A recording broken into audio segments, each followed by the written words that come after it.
Friendo, Steve here. And Larson. And welcome back to Going In Raw, the only pro wrestling podcast you need to be listening to right here at youtube.com/Steve and Larson.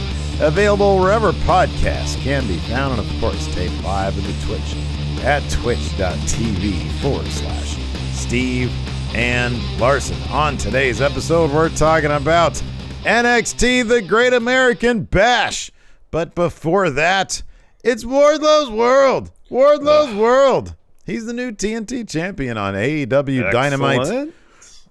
Well, for him, it's party time. For him, it's definitely excellent. Oh, yeah, I know, but for everybody else. No, I know he got a great reception, Wardlow did, on his entrance upon his victory. I mean, this was going to happen, and I knew this was going to happen. I was hoping for a more interesting outcome. By more interesting, I mean Scorpio Sky wins, and he keeps that belt for a while longer. Wardlow is going to be a fine champion. I think I have no problem with him being TNT champ. I just wanted Scorpio Sky to have a longer reign as champion, more defenses, have a really memorable reign. You know?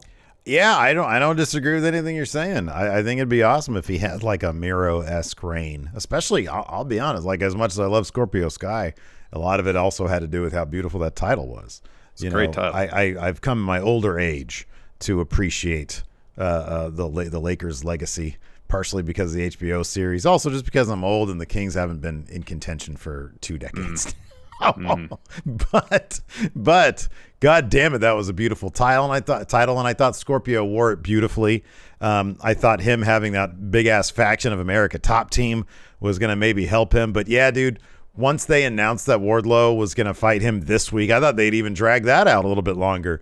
Once they announced that he was going to fight him this week, it became obvious that not only was Wardlow going to dismantle America Top Team, which he did, that he was going to take that title off Sky, and he'll probably have a dominant reign with it. It would be nice, though, if, you know, a bad guy who has all sorts of shenanigans at his disposal could actually use said shenanigans to keep that title for a little bit longer. That's sort of the point of bad guys. Yeah, I know. Michael Sodope here in chat says Sky made it sound like he was hurt on Twitter. Now, I think it had been reported that he was dealing, I think he's mentioned it too, that he was dealing with some sort of injury. So I don't know if that came into play here, where it's a situation where he's like, yeah, I could do a match to get the title on Wardlow, but maybe he needs some further treatment on injury so he can heal up. Don't know specifics, strictly speculation, getting back to the idea of speeding things up. Not only did this story seem sped up, same with the Acclaimed and Gunn Club.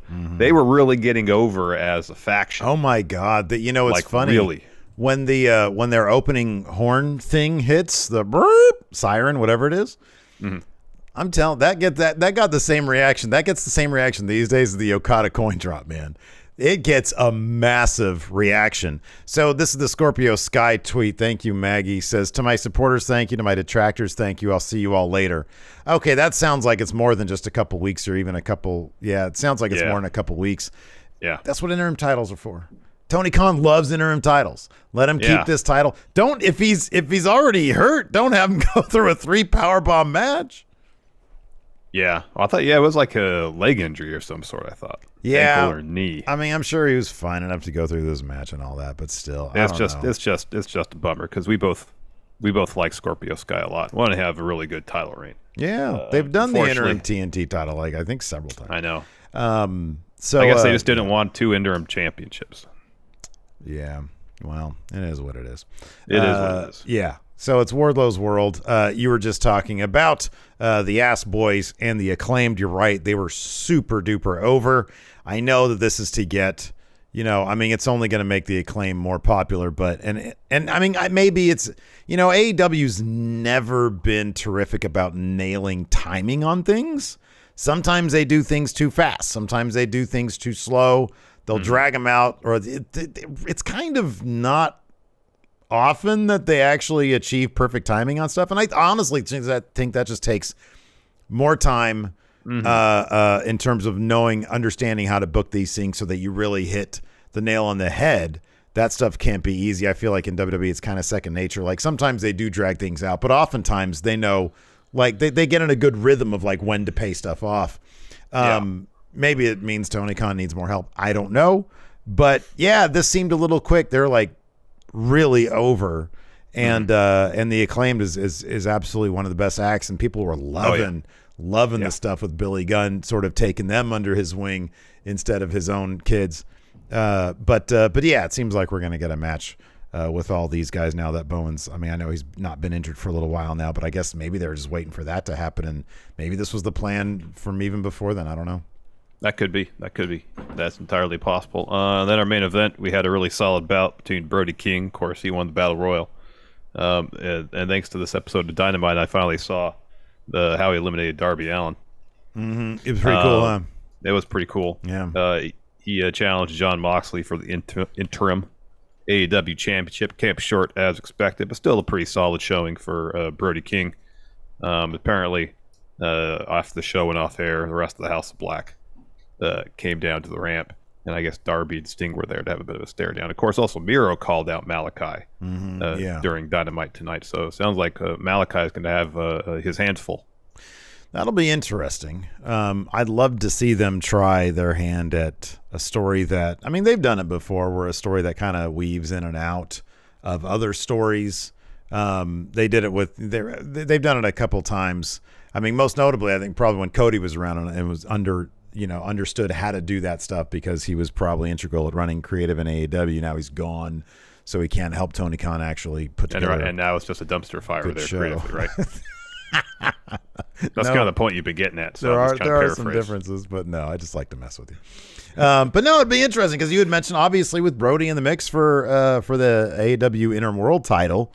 You know, his boss is Malachi Black. You'd think that he'd be the guy, and I'd love to see that House of Black desperately needs a step up when it comes to their feuds, and I can't think of anything better than a long feud between Malachi, the House of Black, and maybe Blackpool Combat Club. That could be a lot of fun. And especially something that might kind of incorporate Miro into all that as well. Absolutely, yeah. He'd be sort of the wild card of everybody, you know. That could be kind of fun. Interesting to see where they take that. We can just sort of dive into it. Sure. It started off with Wardlow versus Scorpio Sky. Wardlow's World. And as Wardlow had said, bring all your dudes from America Top Team, and I'll take those guys out. And yeah, they basically did all that. There was even a title, Scorpio hit what's his face, Wardlow, with the title, and he kicked out barely at like 2.9. And then and it ended it with 3 power bombs after 3 power bombs. What's his face, Lambert, got launched off the apron as well. So yeah, new TNT champion Wardlow. I hope also that he gets something a bit meatier. I mean, obviously, if this was Scorpio Sky, sort of not at his best, not at his fullest, couldn't do a full feud, that's fine. Whatever he gets into next, hopefully it's meaty and it's good, you know. Exactly. And as Wardlow's celebrating at the corner, they got the confetti cannons out, raining confetti everywhere, or at least in those 2 sections nearest to the confetti cannons. Yes, Steve. So Wardlow is from the Cleveland area. Correct. Browns, Cavs. What do you see in terms of him rebranding the TNT title? Oh, good question. Well, it's also the home of the Rock and Roll Hall of Fame. Oh, like an Elvis title. Elvis is hot right now with that movie. Maybe something. I don't know. Whatever music Wardlow happens to be into. You know, he's got to start playing air guitar on it. Is Limp Bizkit yet in the Hall of Fame? I don't believe so, but what do you think he's into? Matter? What do you think he's into? Or what kind of? What do you think he's into? Sure, new metal. That sounds new metal. Or do you think he's like an old school country guy? You think he's a Rebel Radio type? Oh, you think so? Some Waylon Jennings? Yeah, maybe the Highwayman. Maybe. Oh, some Chris Christopherson. I don't know. I don't know. We should interview Wardlow sometime. Ask him. Say, hey, now that you got TNT Championship, how are you going to customize this belt? Oh, that'll be by next week. That'll happen. And it'd be like orange and brown. Yeah. Right. Yeah. Boo. Who knows? That's the worst. The Cleveland Browns. They've got the worst looking gear, man. Especially when just across the state, anyways. You've got the Cincinnati Bengals. Oh, the Bengals have the most beautiful gear. It's Taz colors, you know. Yeah, I'm aware of the. I'm aware. I'm aware of what colors each team uses. You know I don't mind color, the Browns. I like when the San Diego Padres had the brown and orange gear. I really like the brown and yellow they had in the '70s and they have now. Yeah. I like earth tones though. Yeah, there you go. I like brown. I think brown's a good color. I like Taz colors. You like Taz colors. After that, we had a Mox promo. He says a lot of people tried making their name off of him. A lot of people bet against him and lost a bunch of money. Just waiting for the day that someone will put a beating on him so bad he won't recover from it. And they're hoping, hey, maybe this Brody King guy, maybe he's the one. He says maybe they all thought about the kind of, maybe they all have to think about the kind of monster they're dealing with in terms of him. He says 10 days ago, I beat a Tanahashi, a man I respect deeply. Then I carved up people's heads, blood and guts, and I just did it for fun. Yeah. He says, I know who Brody is. I know his friends. I know his enemies. The only question left is does that monster have a monster-sized heart beating in his chest? And I hear him say that. I'm like, I hope not. Yeah, and you're a not large supposed to have heart. a large heart. That's awful. Hey, hold on a second, buddy. That's my gimmick. Whenever anybody says I got a big heart, I always say they have an enlarged heart. Stealing my shit. I'll tell you. I'll tell you. I've been around you too much. He says, Brody better hope so because we swim in the deep water. Why is it like within the last 2 years, the deep water analogy is like everywhere in wrestling now? Everybody says deep water. Oh, is that a thing? I haven't noticed. Yeah, everybody says this all the time. You're in the deep water now. Well, it's scary, man. You know, Jaws was on the other day. I get it. You know what else is scary? Yeah, what? The deep recesses of outer space. But okay. How are you gonna say? What does he say here? He says, because I'm swimming in the deep water with a shark. You say you're floating adrift in deep recesses of outer space. Yeah, but what kind of space monster is going to attack you like a shark? You don't need a monster out there because you can't breathe. No oxygen. You don't need a monster. There's no monsters in space. What the hell are you talking about? It's not the most dramatic. It's not the most urgent thing, you know. I'm just telling people to get some original stuff. That's my point. Okay. Everybody says deep water these days. What about this? You fell down a well. How about that? How about this? You got lost while you're hiking and your arm stuck in a rock. Well, that's just a plot from that James Franco movie. That really happened, you know. A guy cut his arm off. I'm aware of that, and I know more than man to a movie with James Franco in it. You think you'd be able to do that, or would you die? Think you cut his arm off? It was like a dull Swiss Army knife, man. He had to cut through the little nerves and everything. I'm aware. I've seen the film. I just watched that one part on YouTube. Because that's the only reason why anybody would watch that movie. Because you want to watch the part where he cuts his arm off. No, you see the process and the journey he goes through to get to that point. It's not about the destination. This is a bunch of walking, right? This is a bunch of walking. No, he's stuck in that rock for a long time before he cuts his arm off. 127 hours. Yeah. It's the name of the movie, too. But the movie's not in real time, Steve. Tony Nese and Mark Sterling. I didn't finish Mox's promo. He says being world champ isn't for everybody, but it's what he does every day. That's how he finishes it. All right, let's take a quick break here to get a word from our sponsor, ExpressVPN. Larson. Yeah. I'm sure you know this, but those streaming services we all enjoy have different content available based on where you're located. Netflix has thousands of shows, but we only get access to a fraction of them. Yeah, and watching Netflix without using ExpressVPN is like signing up for a gym membership and only getting access to a treadmill. See, Steve, ExpressVPN lets you change your online location so you can control where these streaming services think you're located. ExpressVPN offers almost 100 different server locations. So all you got to do is open up the ExpressVPN app, select the location, hit connect, and now, when I do it, I've got access to thousands of new shows. And it works on a bunch of streaming services like Netflix, BBC iPlayer, and more. Yeah, man. The other day I wanted to watch Pulp Fiction for probably the 100th time, and it wasn't on Netflix here in the States. So I fired up ExpressVPN, and I watched it on Canadian Netflix in glorious HD with zero buffering. Plus, ExpressVPN is compatible on all my devices. I can watch Pulp Fiction again and again on my phone, laptop, or smart TV. So be smart. Stop paying full price for streaming services and only getting access to a fraction of their content. Get your money's worth at expressvpn.com/GIR. That's right. Don't forget to use our link at expressvpn.com/GIR to get an extra 3 months of ExpressVPN for free. Before we get back to the show, let's get a word here from our sponsor, Bioptimizer. Steve, tell me what you know about magnesium. Magnesium? Magnesium. Can't say I know much at all. Well, here's something you should know, Steve. 75% of us don't get enough of it, even though it's involved in like 80% of our body's metabolic reactions. Wow. And when you don't get enough magnesium, you can suffer from poor sleep, low energy, and higher stress levels. Bad sleep? Yeah. Low energy? Mm-hmm. High stress? Yeah. My God, Larson, that sounds just like you. Well, it did sound like me, but I've started taking Bioptimizer's Magnesium Breakthrough, and I've noticed that I've been sleeping deeper and longer. My stress levels have gone down, and my energy has gone up. And if you've taken Magnesium Breakthrough before, you'll want to try this new formula because it now has cofactors like B6 and manganese to help with the magnesium absorption, which means it's even more effective.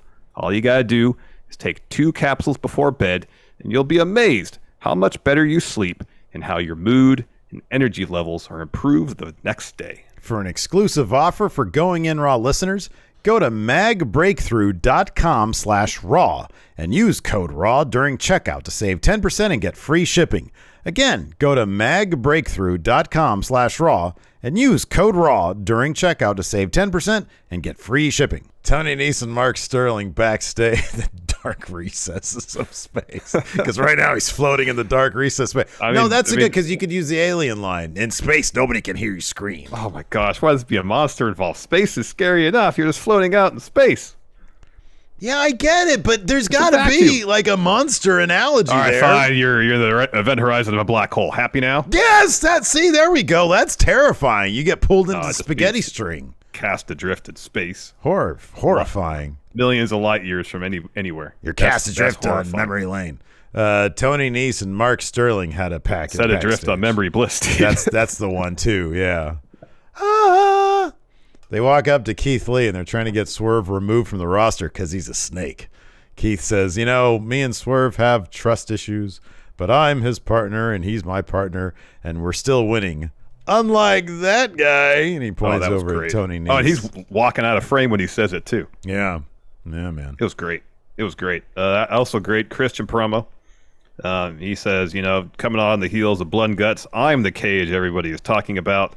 And he says, the same people are demanding to know why I turned on Jungle Boy are now demanding why Luchasaurus is still aligned with me. But before he could finish, he's interrupted by Matt Hardy. And Matt calls Christian Michael Jordan of being an asshole. He says, Jungle Boy had become my friend. He trusted you, and you screwed him over. And Christian says, Matt, you're going to pretend that you were friends with Jungle Boy, that you knew him better than I did. Here's the thing.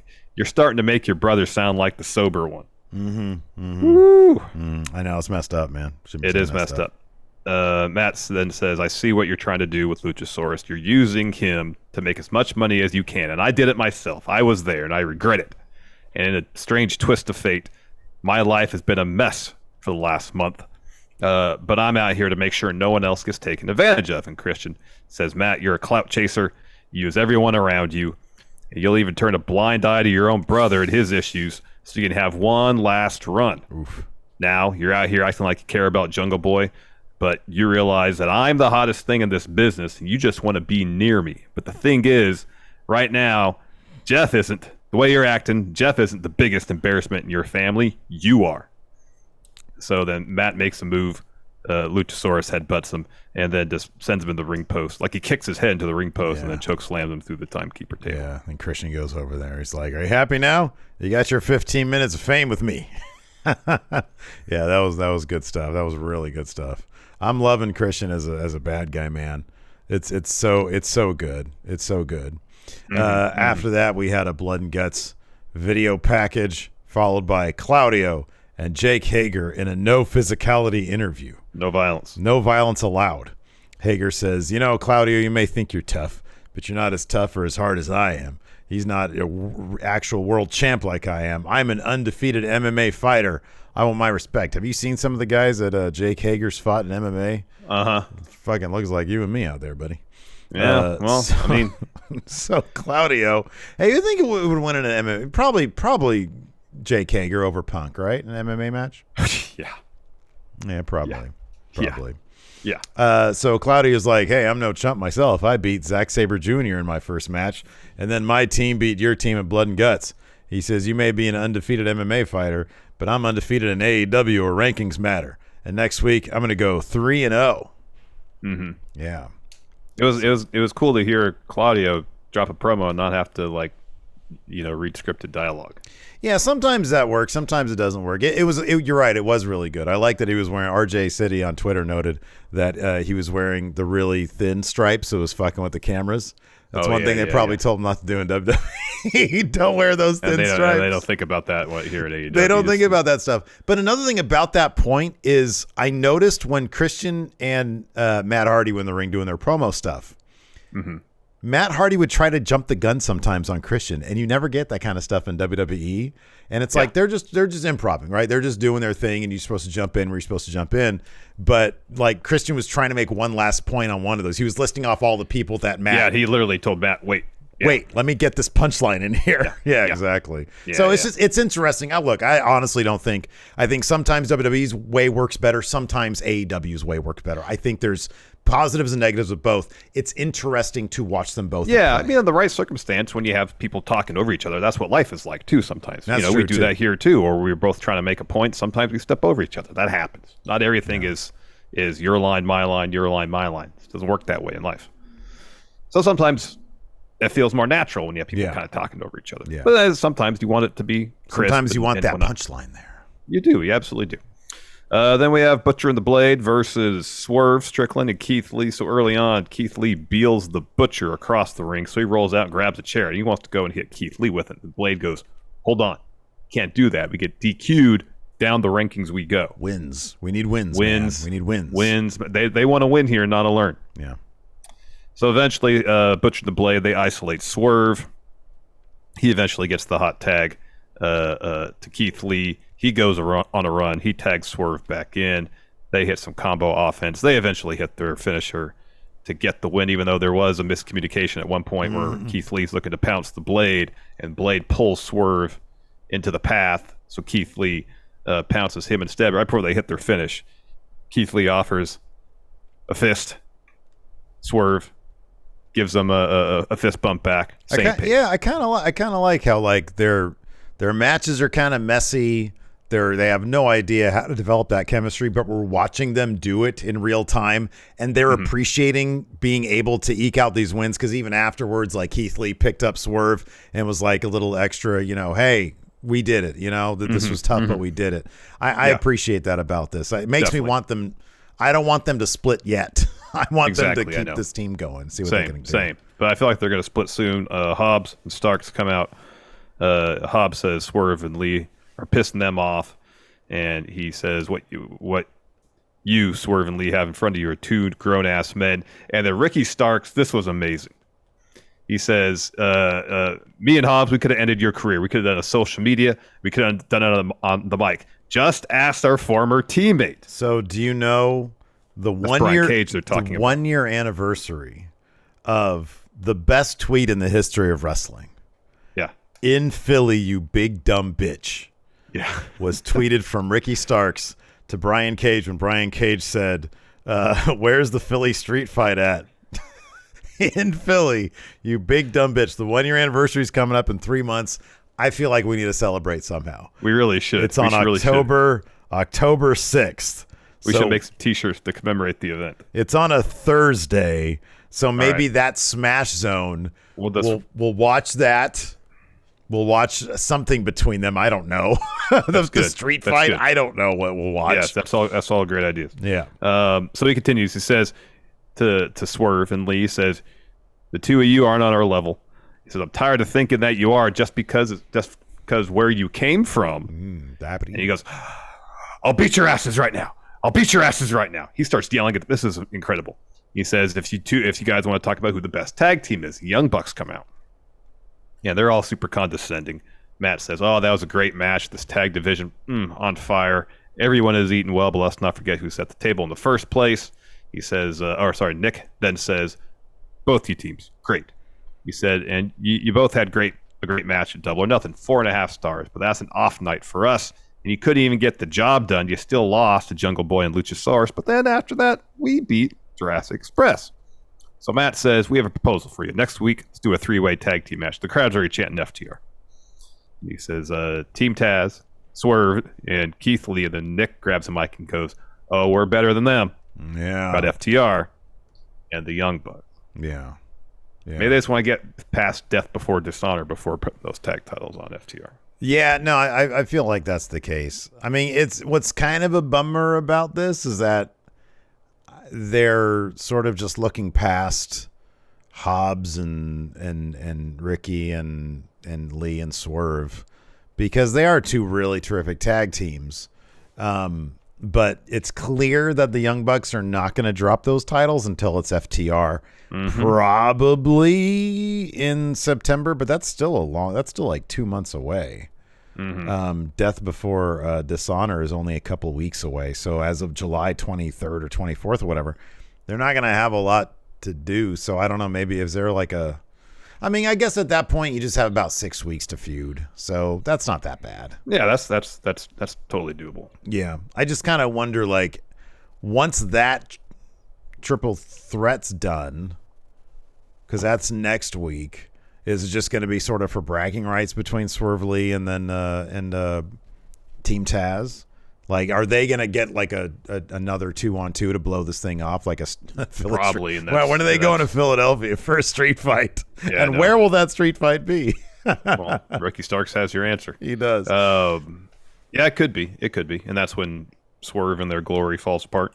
That could be. Yeah, that could be. Then we got a Malachi Black promo. He talks about envying Mox for a variety of reasons, but he says he truly envies the experience that Mox is about to have.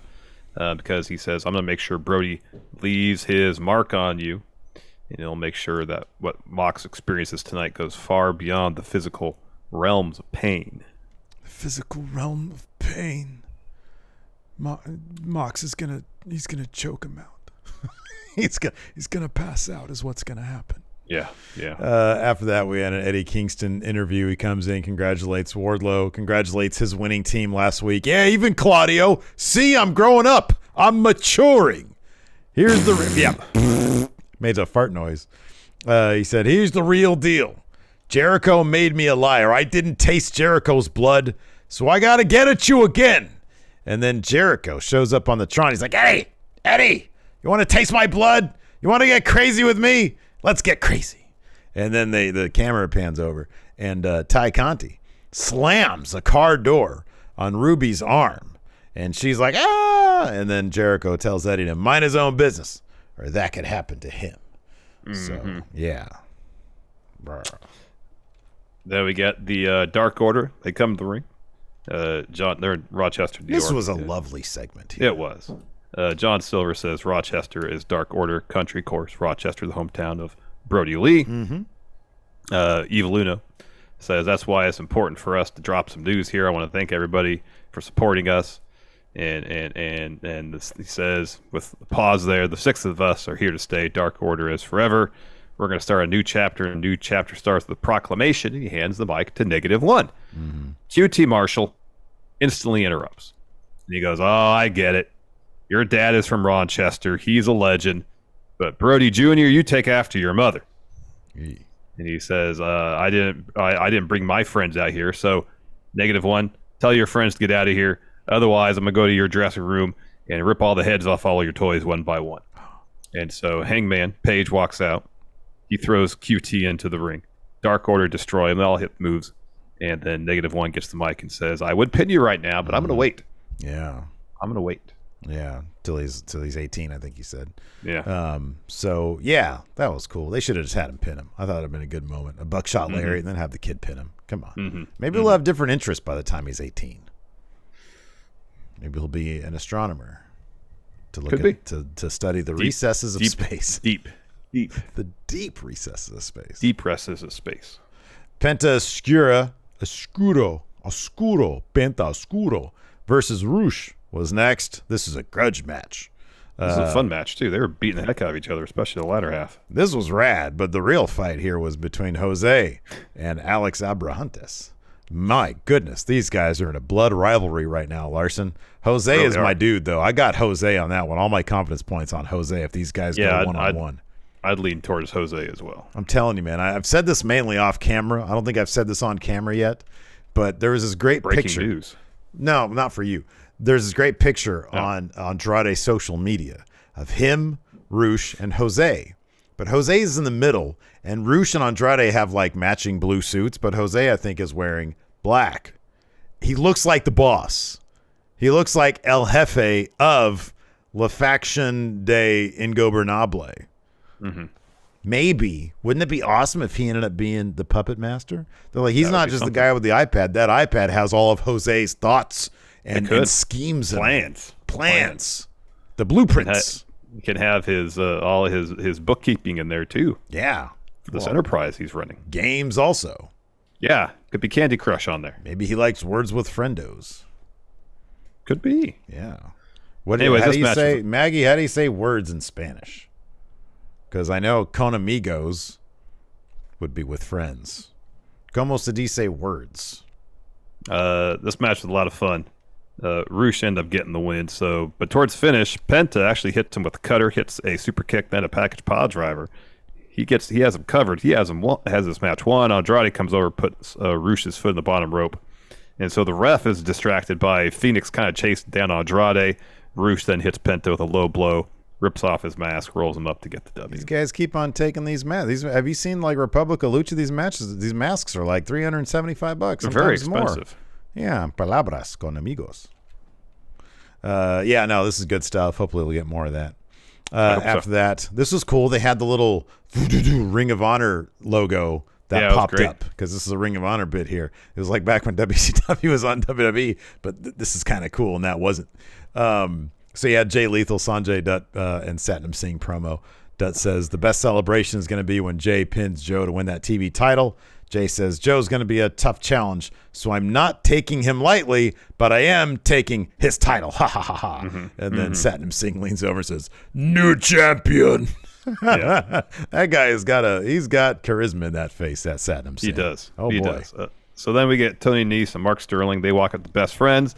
They want Orange Cassidy to sign the petition to get Swerve kicked off the roster because Swerve has been a snake, in their estimation, to Orange Cassidy.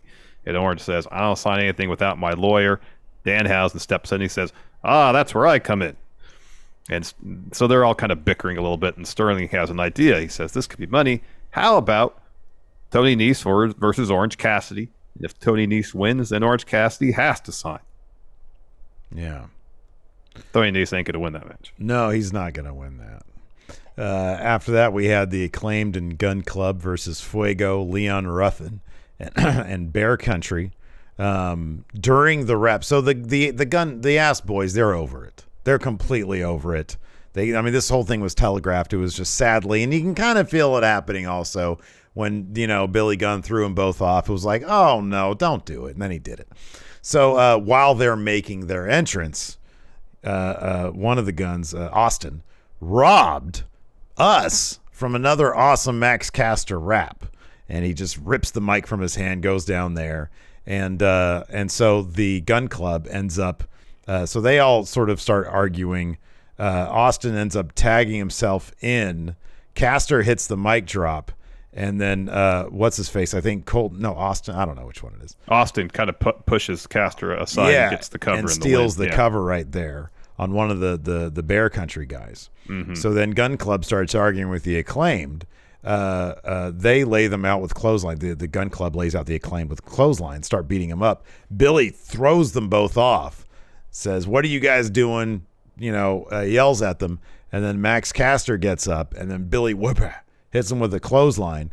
Bowen starts to get up and tries to get the scissor from Daddy Ass, and instead he eats a famouser. I know. That was really sad. It was very sad. He was like, come on, this is scissor me, Daddy Ass. Yeah. But nope, you get a famouser instead. No, you got a famouser. Yep. Next, we got another brilliant Miro promo. He talks about the way that himself and Malachi are different. He says Malachi collects the weak, I disposes of them. Malachi, you stab people on their back, I break people's backs. He says, Malachi, you prey on the flawed, but I am flawless. He says, Malachi, go ahead, and buy a big bag of coins because you're going to have a lot of eyes to cover. The Redeemer is coming, enraged. Enraged. He's going to be going after every one of those members of, it's going to be Buddy first. Uh-huh. It is going to be Buddy It's gonna first. be Buddy Man, first. imagine a match between him and Brody. Woo! Does Buddy need a new name? Is that why Buddy's always the guy that it's eating pins left and right?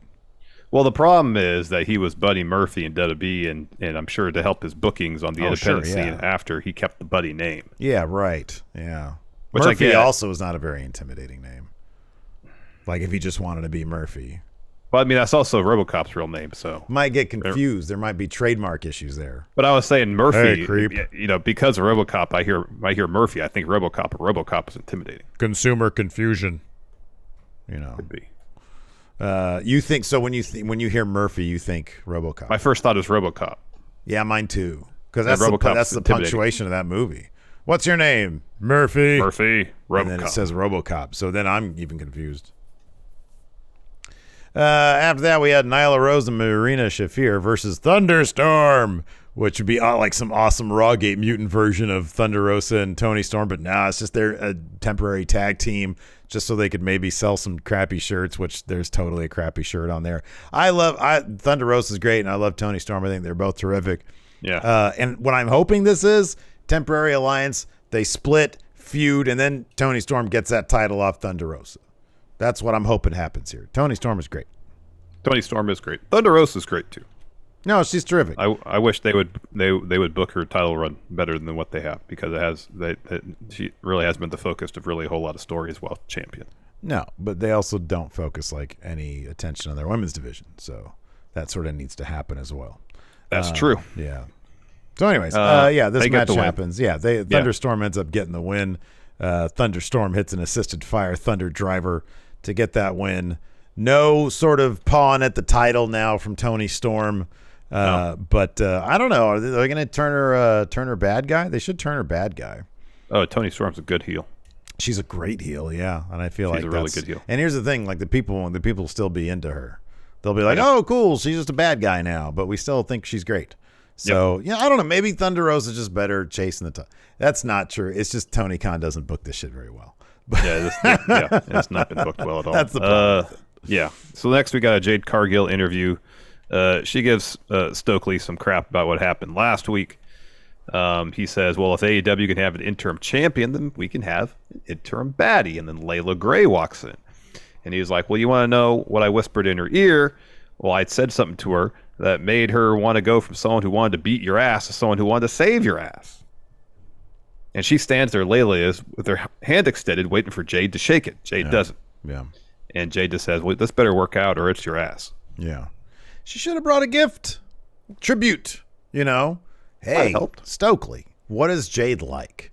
Well, she likes, Garbage Pail Kid trading cards. Okay, I'm going to bring a box of those. Oh, wow. Ronnie Ray gun. That's cool. I like this. Mm-hmm. Problem solved. Welcome to the baddies, Butter people up a little bit, Larson. It's true. That's true. That is a good point.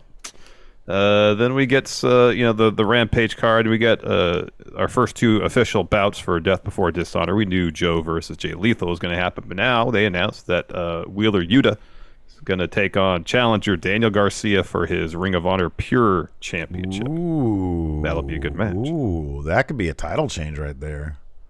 That could be a title change right there. Potentially.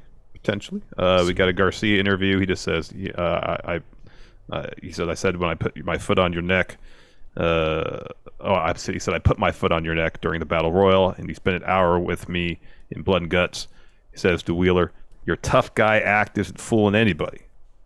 And then we got an FTR promo. And Cash says, no match this year is taking more out of us than their Ring of Honor title match at Supercard of Honor. And he says, despite the fact that we're on the run of a lifetime, people aren't giving us our respect and saying that we aren't the best tag team. And so Dax challenges the Briscoes to a rematch at Death Before Dishonor.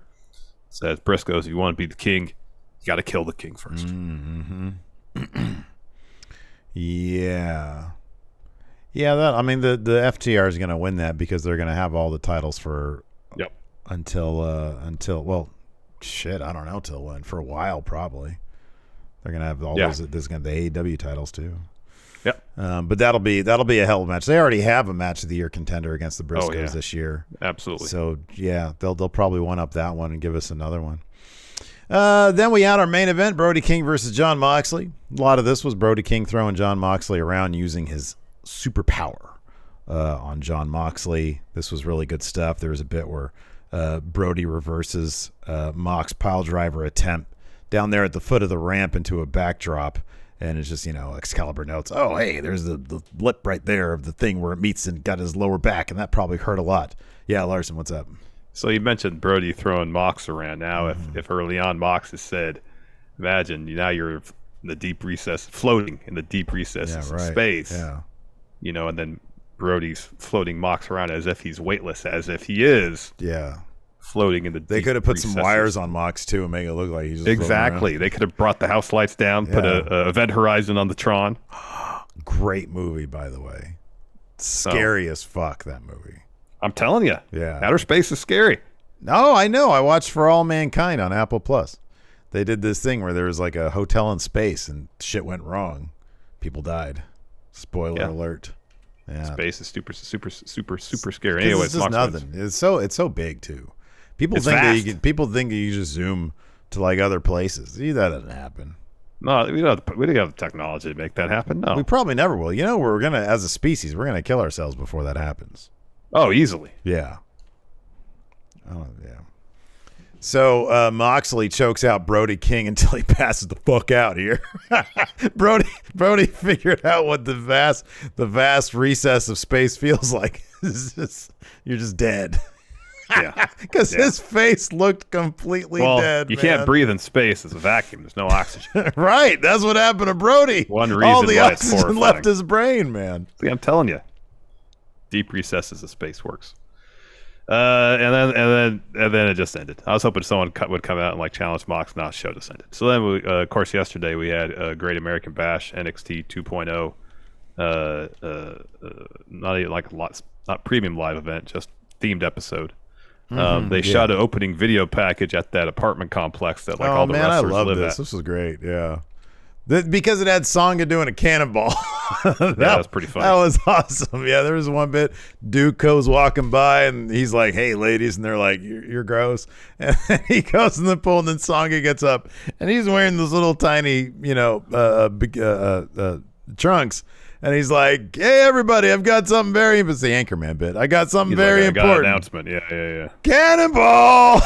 And he splashes Duke. They get into a little splashing contest. This was hilarious, man. I like, what I just appreciate now that we're coming up on not about 9 months, 10 months or so. Almost a year. I think October was the launch. Yeah. And all these characters, they all have a lot of them have the chemistry now. They all know each other and their roles and stuff like that. So you can do these silly little opening packages, and it's a lot of fun. It's cool stuff. It is. It was. Opening bout. Oh, I guess all in all, the only title change was the opening bout, I guess, huh? Yeah, but let's talk about that real quick. So Roxanne Perez did not need to use her contract for the tag title match because they got the number one contender stuff. So her and Cora Jade beat Toxic Attraction. Larson, is this the end of Toxic Attraction's reign? Is Roxanne Perez going to have all the titles starting next week when she takes on Mandy Rose? That'd be something else when she's been in NXT, less than 6 months? Yeah, going from Ring of Honor Women's Champion to NXT Women's Champion, like basically back to back. That's kind of a big deal for her. That's kind of awesome. Pretty massive deal.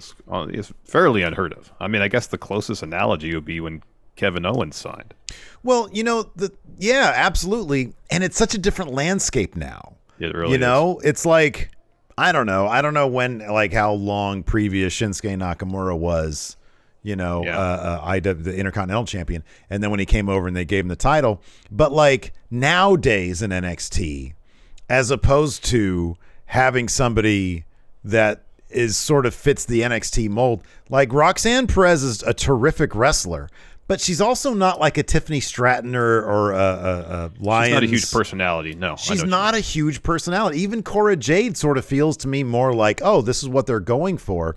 So it is kind of interesting that that's what they're rolling with, if that's the case. And I kind of feel like she's going to end up beating Mandy Rose next week. or at least I wouldn't be shocked if that was the case. But it's just kind of interesting. Also, Braun Breaker in the main event overcame his shoulder problems to beat Cameron Grimes.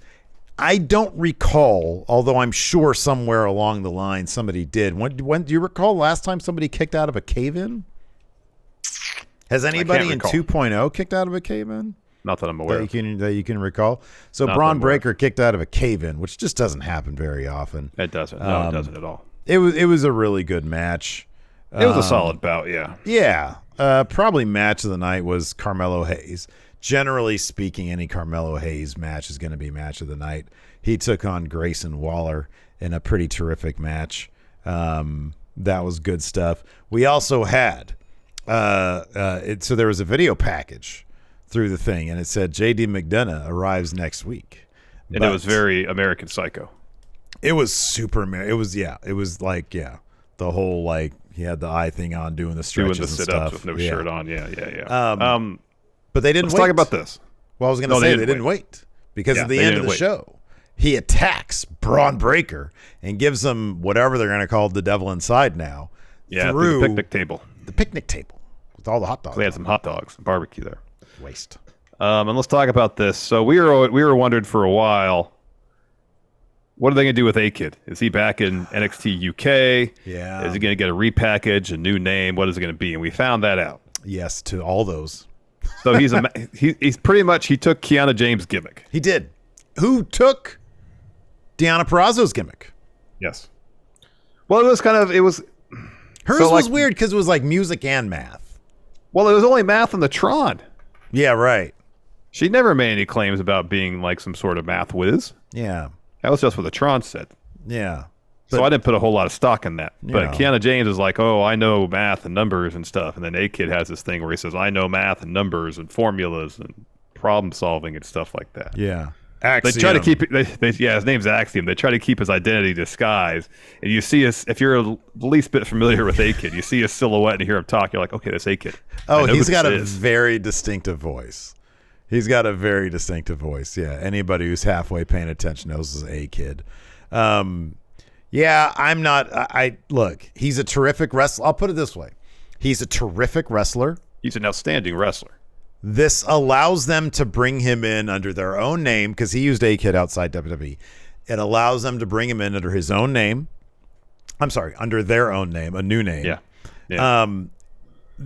I have no idea how involved he's going to be with the gimmick, what they're even going to do with this shit. Is he going to show up? Are his promos going to be filled with math puns? Oh, he's coming out with a protractor. Right. What was the compass. what was the calculator we all needed? The technical, it was the... Oh, like the giant Texas Instruments one, right? It was like a something 86. Yeah, I can't remember what that was. I don't know what it was. But we had to buy it. It cost like $50 back in those days. Yeah, he's gonna come out with all that shit. I don't know. Like, why is it Nathan Frazier just gets to be Nathan Frazier? He just to be chill dude. I don't know. Meanwhile, I don't know. Yeah, TI-80. Thank you, Matt. TI-86. TI-86. Yeah. Yeah. Texas Instruments. Yeah. I don't know. I honestly feel like any other gimmick, like whatever Nathan Frazier is right now, where he talks about Nathan Frazier. There's no gimmick there. I know, but why can't AXIOM be that? What's A-Kid's real name? I'm gonna look it up real quick. A-Kid wrestler. He's probably got a cool name. Yeah, probably. Carlos Ruiz. So I don't know. Why didn't you call him? He's from Madrid. What if you call him? I don't know, Ruiz Madrid or something like that. I don't know. That's a terrible name, to be honest with you. That's not great either, but I know what you're saying. Raul Mendoza. No, I know this. For someone who potentially could struggle with the huge character thing, yeah, just because we haven't seen him do it, so maybe he can. Sure, yeah. And to give him anything that's such a specific gimmick, yeah, like unless this is like right in his wheelhouse, maybe he did really good math in college or something. I don't know. Maybe he really knows math really well. They're like, hey, what are you into? Oh, I was pretty good at math. Math guy. Yeah. Okay, you're math guy. And they're like, does it? Kiana already has that. That's her thing. That's her gimmick. Yeah. But you like math too. Yeah. No, it's terrible. How the fuck is this gonna fly? This is stupid. I don't like it at all. No, I'm not a fan of it either. I don't like the name either. It the sounds name like, is stupid. Did you look up the definition of you know what an axiom is? I'm sure I do if I think about it. So I don't know what it is. It's like a axiom is like a statement of truth, more or less, isn't it? That's absolutely correct. It's a statement of truth that's so true it's obvious. It doesn't really need to be explained. A statement or proposition which is regarded as being established, accepted, or self-evidently true. Oh, in mathematics, an abstractly defined structure, a statement on which an abstractly defined structure is based. Interesting. No, it's not. That's the problem. No, I mean the mathematical the definition almost seems like a contradiction to the actually like the definition outside of mathematics. True World Order says, yeah, he's Captain Obvious. There you go. That's good. Yeah, it's better, I guess. I don't know, man. You know, I honestly look. He's a good-looking guy. He used to dress kind of stylistically. I'm not saying you be Giovanni Vinci, because that's a terrible thing too. Although the name is really good. If he was like, I don't know, sort of a suave dude, walking around and I don't know, kind of like a less cheesy version of the Lothario guys. I don't know. I'm just throwing out something that's better than math guy who fucks a lot. What's wrong with that? Either he walks around and is like, you smell like sex. Yes, I know. Now one thing I thought of when he was doing his bit was like, oh, they're gonna kind of relate his idea of problem solving and formulas to his technical wrestling ability. Yeah. Which would be pretty funny if he was out there trying to put somebody in like a half crab and is looking at the angle. It's not quite right, so he gets his compass out and is measuring the angle and sinks in a little bit tighter, If they do some other, he gets out the compass.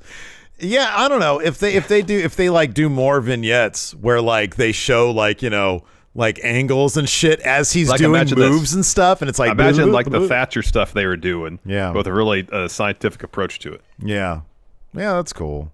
That could be fun. You could have like the angles of body parts being stretched. It's not as good as like Guy Who Fucks a Lot, though. I think that'd be obviously great. not. But he's like, they're like, he's got this match against Carmelo Hayes. Why is he gassed so much? He's like, I've been fucking so much today. Well, I kind of feel like there's been several attempts at such a character in NXT already. I know. Why not do more? NXT is the horniest brand there is, man. It really you is. saw like that opening bit where, God, who was it? Quinn McKay. I forget what her NXT name is. Yeah. She like comes out of a pool, and then who was it? It was Idris. It was Idris. He's like, pops a boner and goes after her, and then like, I don't know. It's a really horny show. Just introduced a lot of horny people. It's okay. It is. It is a very horny show. What's that smell? It must be Axiom. Kelly Kincaid. Thank you, John Lee. Thank you. Yeah. Show opened up with Roxanne Perez, Cora Jade facing JC Jane and look at Enforcer's chat. Axiom been hitting all the angles in the sheets. Oh goodness!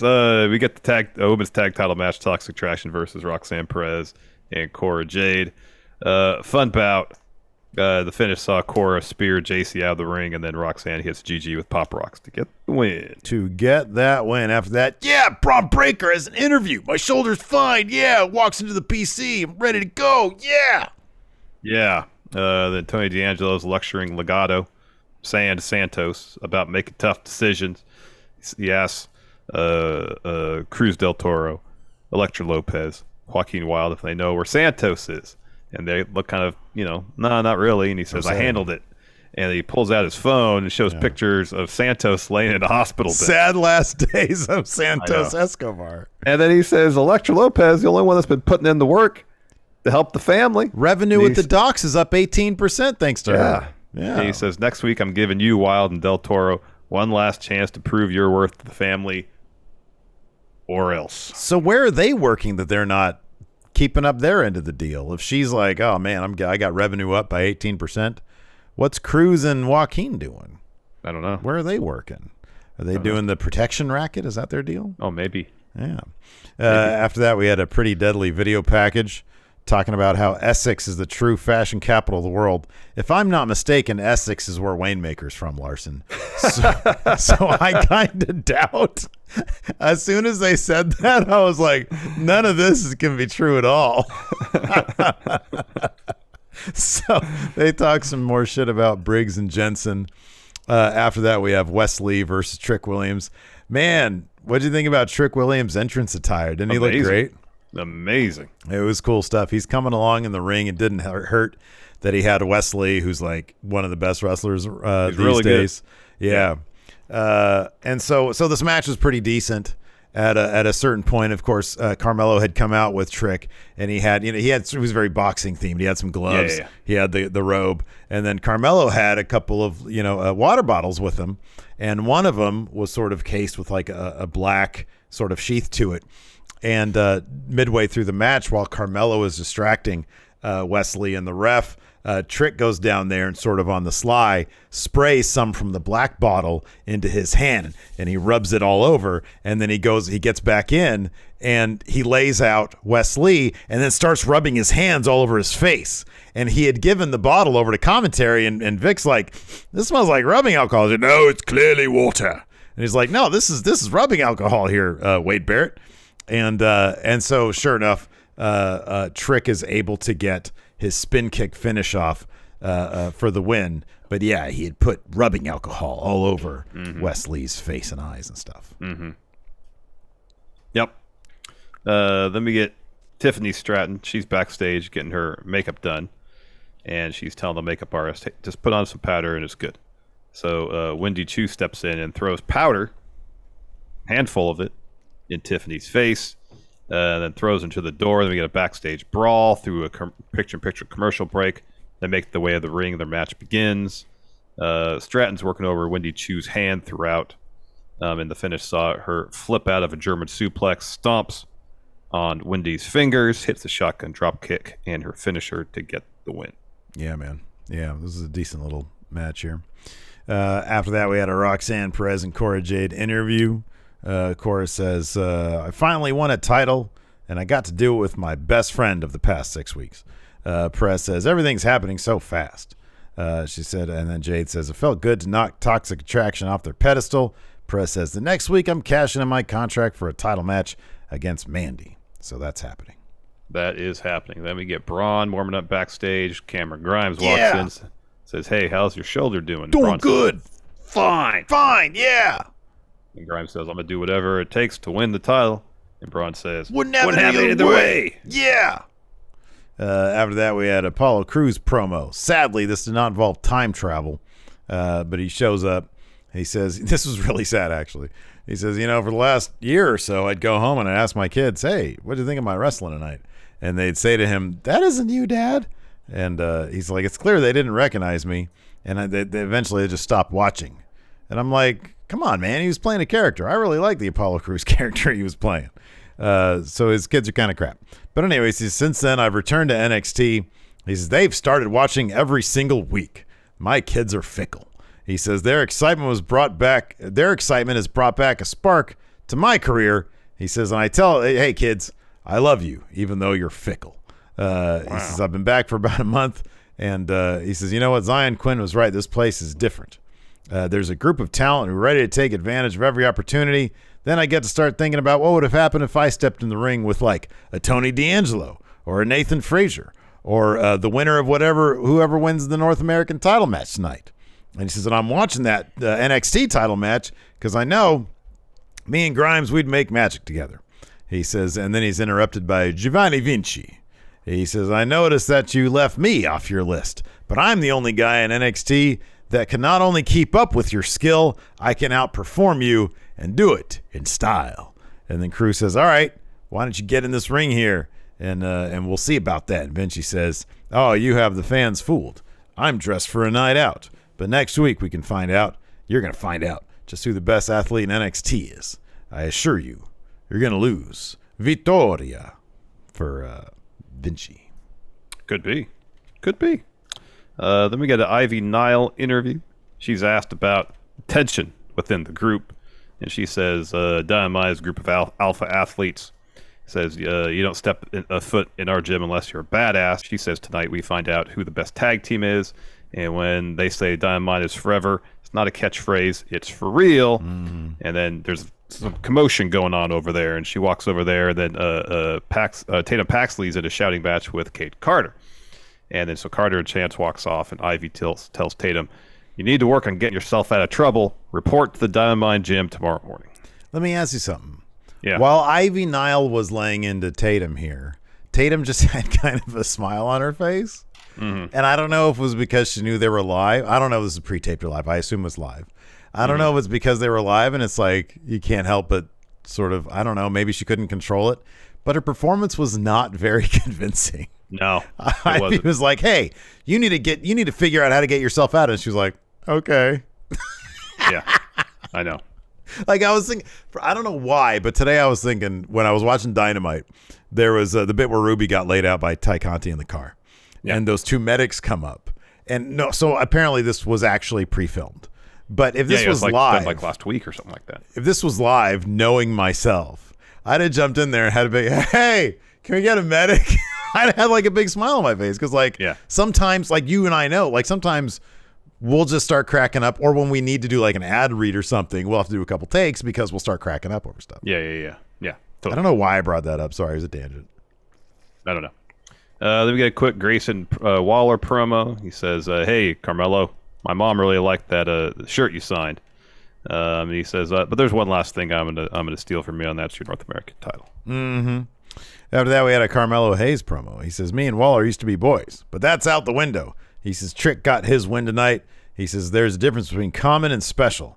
He says, Waller is common. I'm mellow. I'm special. Mm-hmm. And then we got that J.D. McDonough video package we mentioned too. He's saying he arrives next week. Mm-hmm. Yeah. Let's see here. After that, the trainers are testing Braun's shoulder. He says he's good to go. He's good. Oh. That's good. Good news. Then we got Grayson Waller versus Carmelo Hayes for the North American title. Grayson Waller, that kind of flippin' unprettier he did. Wow. Oh my gosh, right? That was incredible. That was nuts. That was so cool. Absolutely incredible. But he lost. He's looking for the rolling stunner.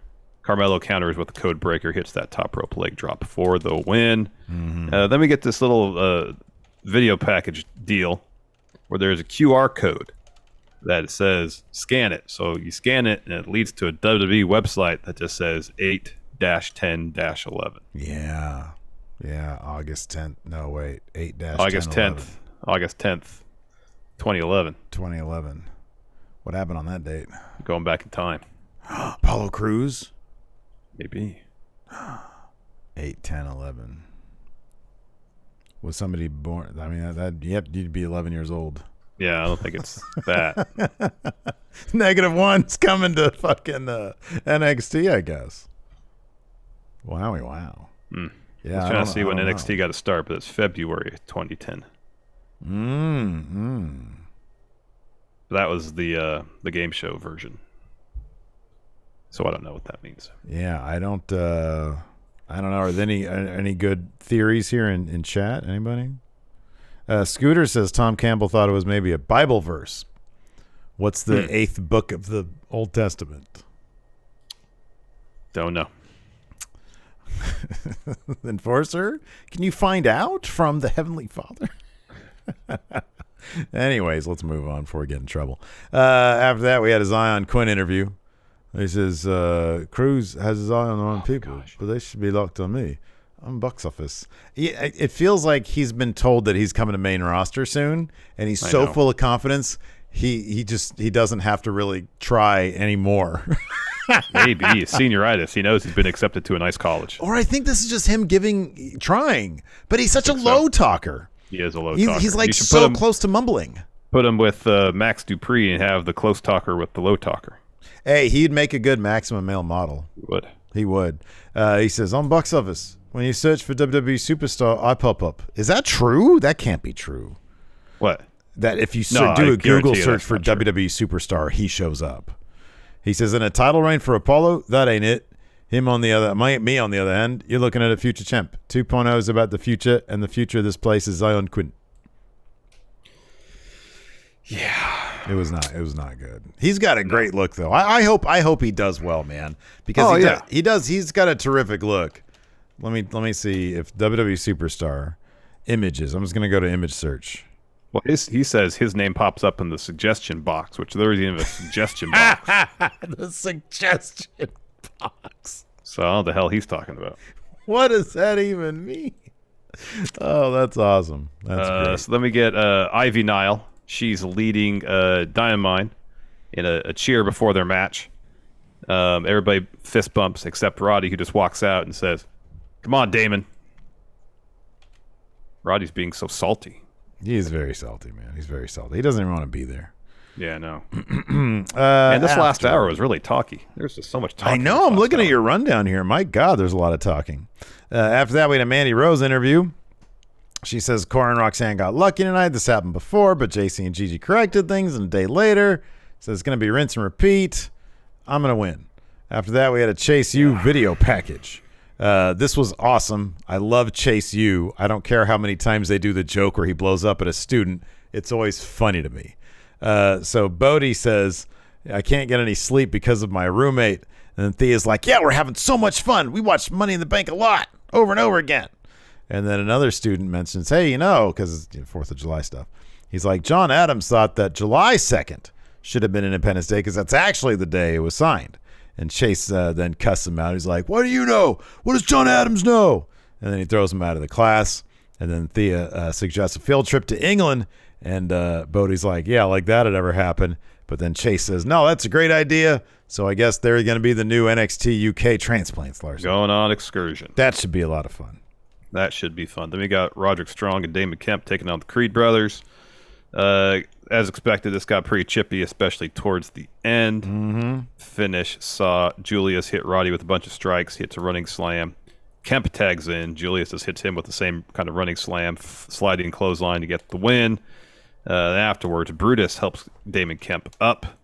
And then Roddy just he's about to leave, and he kind of steps back in the ring, but stands off to the side as he watches the Creed brothers raise those tag titles. Yup.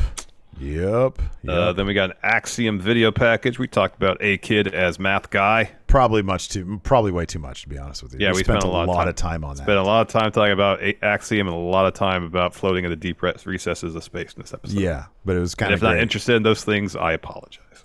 Oh, yeah, no, I think AXIOM as Fuck Guy is great. I think you talking about the deep recesses of space is great, too, to be honest with you. After that, we had a Mr. Stone group interview. Stone requested this time. He says, because it's a travesty that Von Wagner is competing at the Great American Bash, and it's the fans' fault. And then Sophia says, the fans have the audacity to squawk at Von week after week. And then Solo Sikoa steps in, the voice of reason. Says, why are you crying for the fans, telling them like it is? He says, I don't make excuses. He says, Von acts like somebody owes him something. And Von says, hey, Stone and Sophia don't speak for me. I can handle business right now.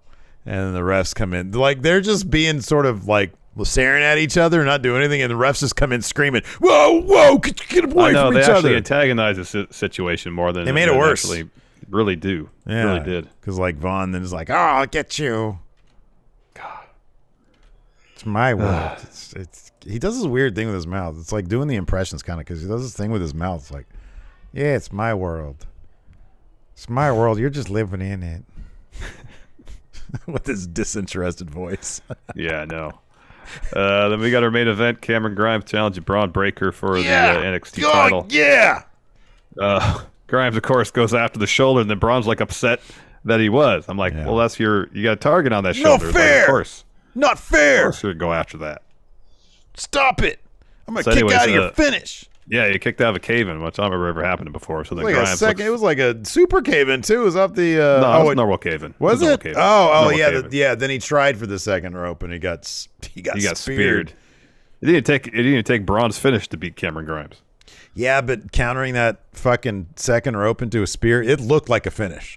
It did. It looked like Cameron Grimes got fucked up. I know they're telling the story at the shoulder that you can't pick him up because he's got a bump shoulder. I get that, but still, Cameron Grimes, he should eat a fish. Anyways, good looking spear. Yeah, it was fine. It's not like a Wolfgang spear. True. And then so Braun celebrates. He's up on the ramp. JD McDonough attacks him and then hits the devil inside through the picnic table. And Yeah, man. destroyed a bunch of perfectly good hot dogs. Then he said like something like, "Hey, all that stuff in the video, I was talking about you. I was talking about you, Brian." Anyways, let's go ahead and answer some questions. I put up a thread here on the Patreon at patreon.com/Stephen Larson. It's a great way to support Going In Raw. You get the bonus stuff. This past Tuesday on Overrun, we talked about we had 10 pitches, actually 9. It was 9 pitches for. Well, to be fair, I only supplied 2.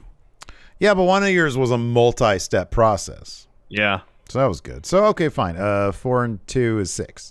See, that could be AXIOM. Yeah, so we did. Steve, math wizard of Going In Raw. Yeah, 6 solid pitches. Hey, I made it all the way to calculus as a senior. You made it too. I gave that to you, man. I threw up the alley-oop for you there. You don't want to tell the people how that worked out for me? I think it's well established how that worked out for you and how it worked out for me. So. I don't want to go over the same ground over and over. Oh, we want to move on with the okay. Forward, yes. Forward, good. Soak and Rose says, when is the right time for Majeff to return to AEW? You got Christian. You don't need him. I guess the answer is whenever things get worked out. But yeah, you got Christian. Yeah, there is no right. It's whenever things are. I'm not shitting on the question. It's a good question. But it's not a question of like, when is it a good time? It's when are they going to get this settled? When are they going to get this figured out? Mm-hmm. Exactly. John Elite asks, in kayfabe, what makes an American Bash great? Barbecue. Yeah, you got to have some barbecue. You got to have a grill. Got to have some beer. Yeah. Yeah. Yeah. I mean, they had that community pool at that condo. That's always been the NXT condo. Yeah. David Matushek, considering that Rosa and Tony teamed up as Thunderstorm, what other name combinations should become common parlance? So,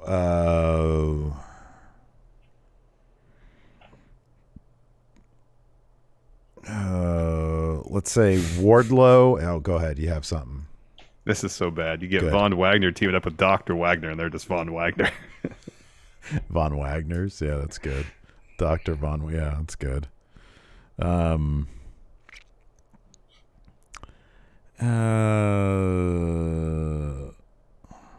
how about this? Wardlow and Chessman team up. War Chess. Oh, that's good. It's like War Chest, but it's War Chess. Chess. I know, that's good. Yeah. That's good. Okay, let's quit while we're ahead. War Machine MJ says, do you guys think now is the time to put both belts on Carmelo and make him the champ? So if it was up to me, yes. But I mean, I don't know. Besides Roman, I'm fine with Roman having both titles. I don't know if, like, for the good of having people be able to chase stuff, I'd want both titles on Carmelo. Once Braun moves on to main roster, Carmelo should totally be the champion. But I'll be honest with you, I think Carmelo should move on to main roster before Braun Breaker should. Yeah, he's ready for main. He's completely and totally ready for main. Dan Daniels asks, what's your TNT title color scheme? It's Volt and it's teal. Volt and teal. Okay, that's interesting. Or Volt and gray. Yeah, that's a good one right there. I mean, I know they're big old losers, but I'd go with the Kings colors. I'd go like retro Kings colors, powder blue and red. Oh, you can't go wrong with powder blue. I'd go with powder blue and red. That's what I would go with. I think they'll look pretty sick. Let's see here. Blake Whitehouse, do you think Tony Khan would have the eventual Ring of Honor weekly show go against NXT? And if so, would we cover it? I think that if it's an hour long, I would have no problem covering Ring of Honor. I think we'd be able to fit that in our schedule. The way we do things now, I don't think, even if we covered on like the Thursday or the Friday show, I think we could figure that out. Yeah. Mayor Planet Houston, which barbecue would you rather attend, the Raw one or the NXT 2.0 one? Oh, NXT 2.0 one. Yeah. I don't know. They all just seem to be having like legit fun, you know? Yeah, that one. Yeah, I think that's the right answer. Let's see here. Gregory Fiala, you think Dan Lambert and his American top team are ever going to leave? Or does Tony really like the crossover and will have them stay for years? I don't know about years, because I don't know if Dan Lambert might get tired of it. I'm sure he's got other business to tend to. Mm-hmm. But I don't know. I'm sure that they'll probably run the natural course of them being there. They don't really bother me all that much anymore. Lambert, they don't give the mic to Lambert for these long-winded promos anymore. That's all I really cared about. Yeah. Griffin Smith is wondering who will be more of a top star in 10 years: Wheeler Yuta, Daniel Garcia, or Lee Moriarty. Boy, that's a toss-up. I'll say it's whoever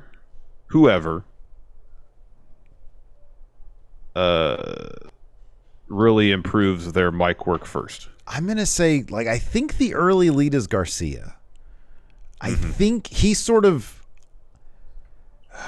and this is not a knock on either other guy. Yeah. He embodies his character so much more. Not so much more, but I think significantly more than the other two, noticeably more than the other two. I think he understands his character more than they do. They're all outstanding wrestlers. Yeah, absolutely, yeah. Fantastic in-ring wrestlers, and I think, as you mentioned, character and promos. Whoever really gets that part of wrestling down, they'll probably end up being, the guy amongst the three of them. Yeah. Two of them have really good mentors. Like Jericho with Garcia is a great idea. And of course Wheeler being in there with Blackpool Combat Club, and then you got Lee Moriarty with Matt Sydal. Moriarty needs a better faction. He needs an actual faction, not just Matt Sydal. This is a good question. Shane's birthday tweet: who are the most underrated tag team in AEW? Is it Butcher and the Blade? Because they're good. I don't feel like they're ever sniffing the titles. Another team that's never sniffing the titles, Private Party. Yeah. Like, I think they're really good. I think they're really, really fun. I think the Butcher and Blade are really, really fun. Yeah. It's one of those two teams. Xavier Gray asks in AEW, who do you think should dethrone Jade as the TBS champion? I would say Statlander would be cool. And then he has a question for NXT. Who else should take the NXT Women's Championship off of Mandy Rose? Cora Jade should turn on her immediately while they're tag champions. She should screw out of that title match. Be like, that was supposed to be mine. Yeah. This is a cutthroat industry. That'd be good. You're not my best friend. I've only known you for 6 weeks. All the pictures they show, they're all photoshopped. Exactly. Yeah. That'd be good. Let's see here. And then Moses Pose says, what are the chances that Lee turns on Swerve since we've already seen the slight swerve from Isaiah Swerve Scott already? I don't know if people are going to want to boo Keith Lee. Nobody wants to boo Keith Lee, man. Yeah, nobody wants to boo that. They'll understand. It's like, I'm sure he has a good reason for that. He does. Swerve tossed him out of that battle royal. Anyways, so that's going to do it for the show tonight. Thank you so much for tuning in. We appreciate it. Tomorrow, there's no Numbers Don't Lie. We do have a survey up for patrons, YouTube channel members, and here for the live Twitch crowd. It's on Kenny Omega this week for Numbers Don't Lie. Yes. But we're going to start doing that on Monday so it doesn't mess with our Twitch notifications for Smash Zone, because people aren't getting the Smash Zone notifications. Tomorrow night at 5 p.m. Pacific, 8 p.m. Eastern, new Smash Zone. Should be a lot of fun, because it always is. Thanks, everybody, for tuning in. Until next time, we'll talk to you later. Goodbye. Hey, what's up, everybody? This is Stone Cold Steve Austin impersonator Phil McDonald, here to tell you to go support Going In Raw and Friendo Club at patreon.com/Steven Larson. They got bonus episodes, ad-free audio, a weekly newsletter rounding up the weekend wrestling news, and a bunch more. Patreon.com/Steven Larson. Go support or get hit with a stunner.